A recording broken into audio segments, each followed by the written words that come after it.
Hello dear students, today's our topic is sustainable development. In our previous part, we have studied about the classification of resource, and the fourth part of the classification of resource was on the basis of status of development. And in that part, we have studied about the potential resource, development, stock and reserve. The potential resource means those resources which are present in that region but they are not using, उसका use नहीं हो रहा है because of the lack of technology. That is potential resource. Development resource means resource which are surveyed and their quality and quantity also determined. उसकी quality और quantity determined की गई है. And for the utilization के लिए and we can use it with the help of technology. हम उसे technology पे के भरोसे हम उसे यूज कर सकते हैं. Then the stock means all the things which are in our environment and they are fulfill the or satisfy the needs of the people, but people do not have the idea about to resource. वो resource के बारे में idea नहीं है उन्हें because the lack of technology के बारे में उन्हें नॉलेज नहीं होने की वजह से वो जैसे कि वैसा रखा हुआ है stock. Reserve is the subset of the stock. ये सबसेट है but we can use the reserves by the existing technology. Means जो टेक्नोलॉजी हमारे पास अवेलेबल है उसके थ्रू हम उसका यूज कर सकते हैं. उसके बाद हमने रिसोर्स डेवलपमेंट देखा था कि resource are the very vital part of the human being के बहुत वाइटल पार्ट है. इससे क्या हुआ है, it make the comfort life of the human की इसने क्या किया, कंफर्ट लाइफ बनाई गई है. So the people think that the resources are the natural gift but it is a wrong. ये रॉन्ग है. नेचुरल गिफ्ट तो है लेकिन ये लिमिटेड है. हमें इसका यूज केयरफुली करना चाहिए. सो इसके कुछ प्रॉब्लम्स हैं कि रिसोर्सेज का यूज करने से क्या हो रहा है, डिप्लीशंस ऑफ रिसोर्सेज खत्म हो रहे because some few greedy people hold all the resources.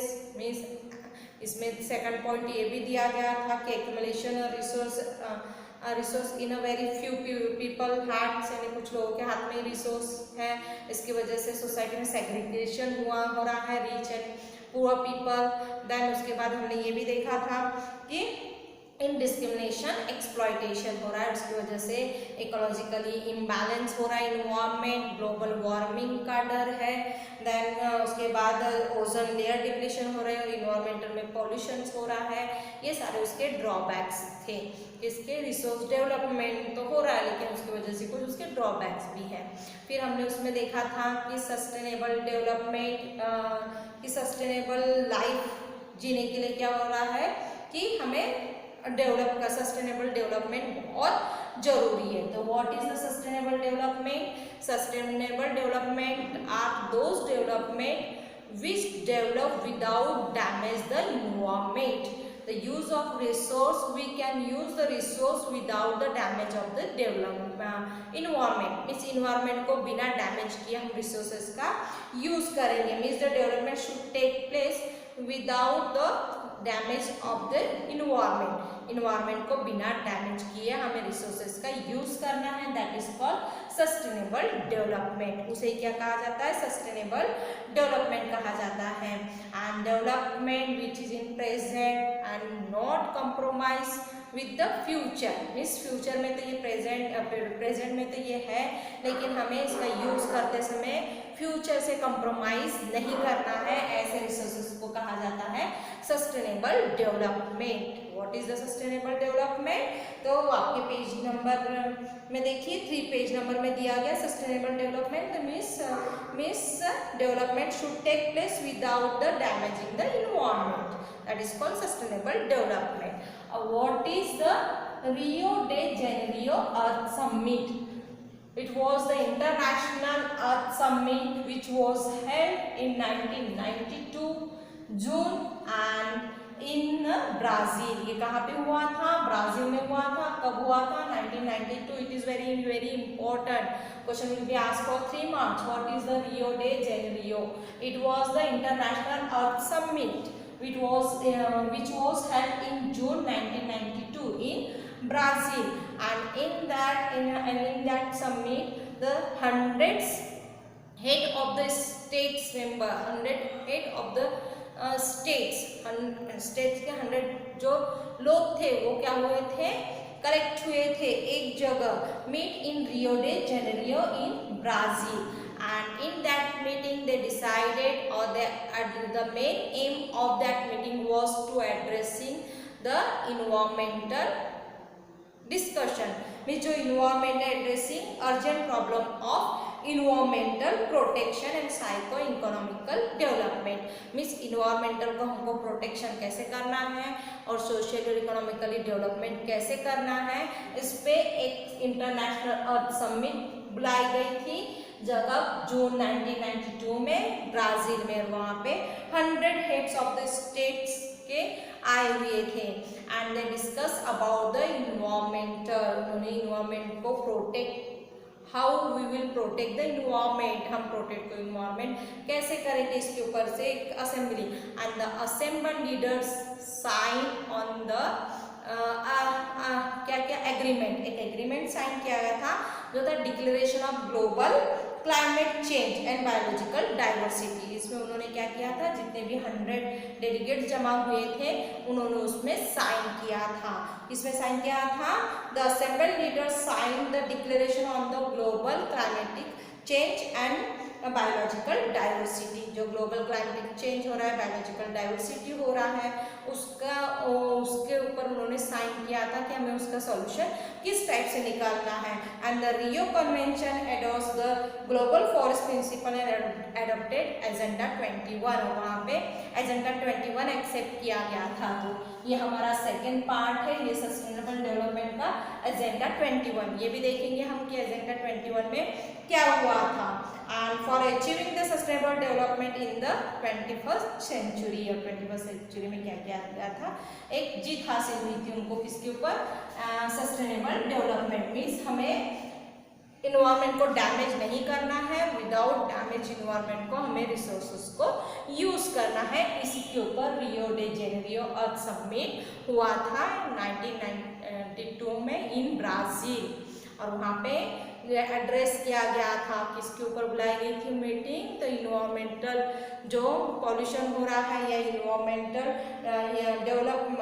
Problem जो प्रॉब्लम हो रहा है एंड सोशली इकोनॉमिकली डेवलपमेंट कैसा होगा, इसके ऊपर ये अर्थ समिट बुलाई गई थी। It is very important. Agenda 21 also important, ये भी बहुत इम्पॉर्टेंट है, और रियो डे जेनेरियो अर्थ समिट भी बहुत इम्पॉर्टेंट है।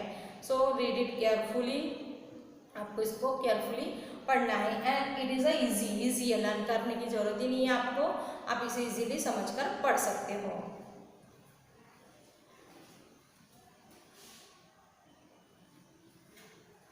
ओके, तो what was in agenda 21? Agenda 21 में क्या था? It is a declaration which was sign by the world's leaders. ये डिक्लेरेशन था जिसमें साइन किया गया था बाय वर्ल्ड्स लीडर्स, लोगों ने इसमें साइन किया गया था 1992 में at the United nation conference on environment and development. इस पे United nation conference on environment and development which was held in Rio de Janeiro in Brazil, जो ब्राजील में हुआ था, उसमें डिक्लेरेशन साइन किया गया था। एंड द मेन एम क्या था वो देखते हैं एजेंडा 21 का, कि main aim at achieving the global sustainable development. Mean क्या करना है? ग्लोबल सस्टेनेबल डेवलपमेंट को अचीव करना है।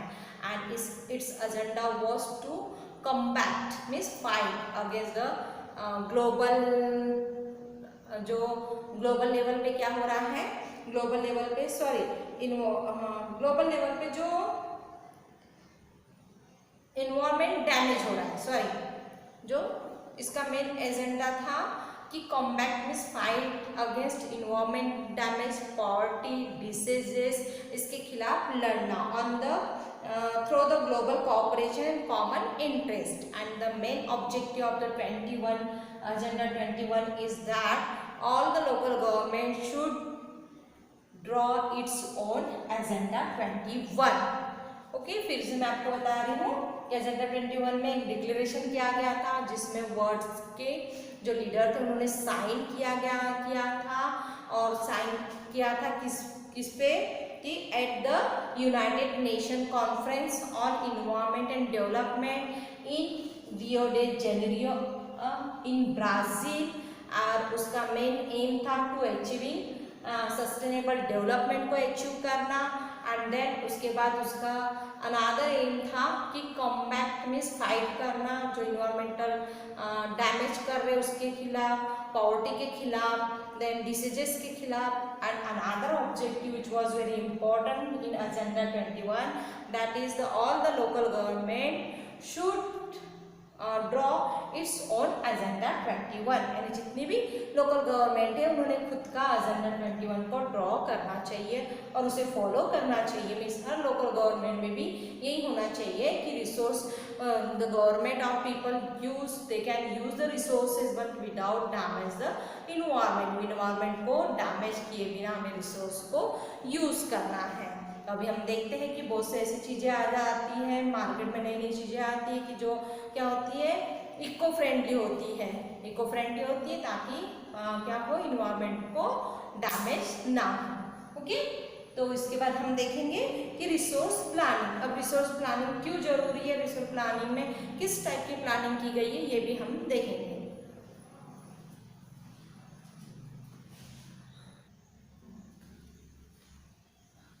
Resource planning is a widely accepted means बहुत बड़ी मात्रा में एक्सेप्टेड किया गया है by the judicious use of the resources. Means हमें क्या करना है, रिसोर्सेज का जुडिशली यूज करना है. It is very important for the country and like India because India has a enormous resources है. अवेलेबिलिटी ऑफ द रिसोर्सेज, जो available resources है अलग अलग टाइप्स के रिसोर्सेज हैं इंडिया में. तो इसको कैसे जुडिशियस हमें यूज़ करना है एंड प्रॉपर इसको डिस्ट्रीब्यूट करना है, ये रिसोर्स प्लानिंग में हमें पढ़ना है. तो जो रिसोर्सेज है some regions are very sufficient या सेल्फ सफिशिएंट है for resources and another side the some resources are acute shortage, वही चीज़ों का वहाँ पे शॉर्टेज है. Some regions are very rich in few resources but some regions are deficiency in that resources. Means कुछ एकदम rich है जैसे कोल माइंस में या गोल्ड माइंस में बहुत सफिशिएंट है, वहाँ पे वो खुद भी यूज़ करते हैं, दूसरे भी स्टेट में या कंट्री में भेजते हैं. बट वहीं पर अगर दूसरे स्टेट में देखा जाए, दूसरे कंट्री में देखा जाए तो वो रिसोर्स हमें देखने को नहीं मिलते. मीन्स इंडिया में ही अलग अलग स्टेट्स में अलग अलग टाइप के रिसोर्स है. तो इसको क्या करना है, हमें प्रॉपरली डिस्ट्रीब्यूट करना है. तो फॉर एग्जांपल जैसे Chhattisgarh, Madhya Pradesh and Jharkhand are famous for minerals and coals. ये किसके लिए फेमस है, मिनरल्स एंड कोल्स के लिए फेमस है. देन अनदर साइड में हम देखेंगे कि जो हमारा minerals and coal deposit Arunachal Pradesh famous for abundance water are there. वहाँ पे बहुत ज़्यादा वाटर है बट लैक्स ऑफ इंफ्रास्ट्रक्चर, यानी इंफ्रास्ट्रक्चर डेवलपमेंट वहाँ पे नहीं हुआ है. ये किसके बारे में बोला है, Arunachal Pradesh. Same thing happen with the Rajasthan as we have seen that Rajasthan the reason there is the availability of the solar and wind energy हम वहाँ पे क्रिएट कर सकते हैं but there is the lack of the water, वहाँ पे पानी available नहीं है. Same thing cold area Ladakh is totally isolated from the other country जबकि it has a rich cultural variety है वहाँ पे, उसमें वो बहुत रिच है but there is the lack of the infrastructural and then the water and some vital minerals, इसकी वहाँ पे कमी है। तो सो हमें क्या करना है, उसको बैलेंस बनाकर चलना है। This calls for balance resource planning, इसके लिए हमें क्या करना है, बैलेंस रिसोर्स प्लानिंग बनाना है। यदि उत्तर प्रदेश या झारखंड, छत्तीसगढ़, मध्य प्रदेश, यहाँ पे अगर कोल माइंस ज़्यादा है और मिनरल ज़्यादा है और अरुणाचल प्रदेश में वाटर ज़्यादा है, तो इसको हमें प्रॉपरली प्लानिंग करके क्या करना है, प्रॉपरली डिस्ट्रीब्यूट करना है, ताकि जो भी एरिया है हर एरिया इक्वल डेवलप हो सके। और इक्वल डेवलप हर एरिया होगा तो इससे सस्टेनेबल डेवलपमेंट को भी हमें याद रखना है कि विदाउट डैमेज हमें इन्वायरमेंट को विदाउट डैमेज रिसोर्स का यूज़ करना है। ये सारी चीज़ें हम पढ़ने वाले हैं रिसोर्स प्लानिंग में कि किस टाइप से रिसोर्स प्लानिंग की गई इन इंडिया में। इंडिया में रिसोर्स प्लानिंग कैसे की गई ये हम हमारे वीडियो में देखेंगे।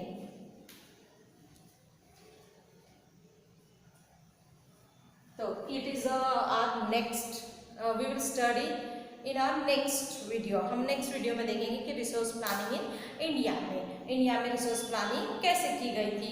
तो इस वीडियो में अब तक हमने वही पढ़ा है कि जो सस्टेनेबल डेवलपमेंट के बारे में, रियो डे जेनेरियो के बारे में, the agenda 21 and all this sub topic are very very important. आपको what is the sustainable development will be asked for 1 marks.